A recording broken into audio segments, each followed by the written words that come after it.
هذه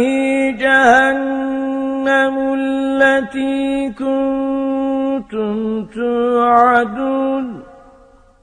اصلوها اليوم بما كنتم تكفرون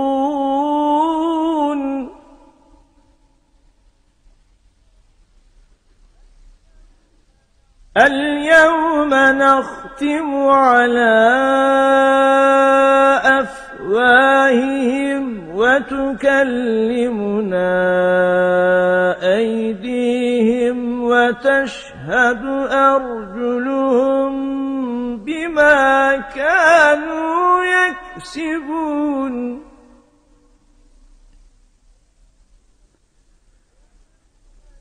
ولو نشاء لطمسنا على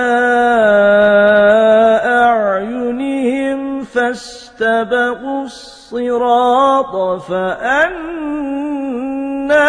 يبصرون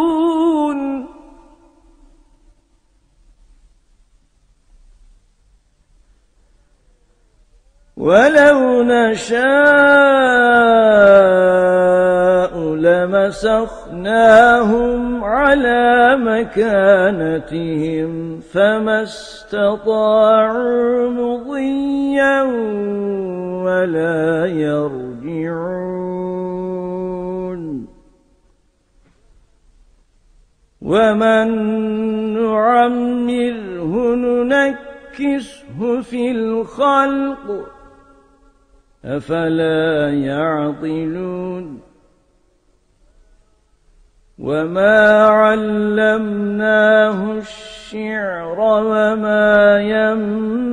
ينبغي له إن هو إلا ذكر وقرآن مبين لينذر من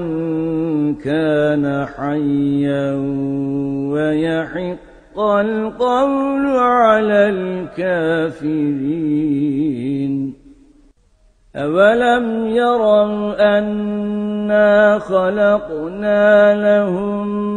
مما عملت أيدينا أنعاما فهم لها مالكون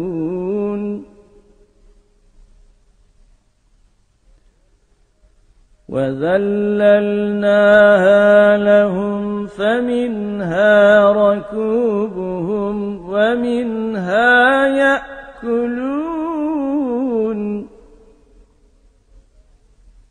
ولهم فيها منافع ومشارب أفلا يشكرون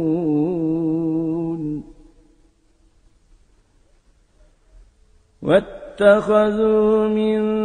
دون الله آلهة لعلهم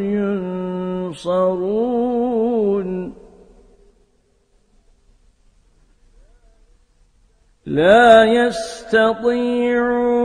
نصرهم وهم لهم جند محضرون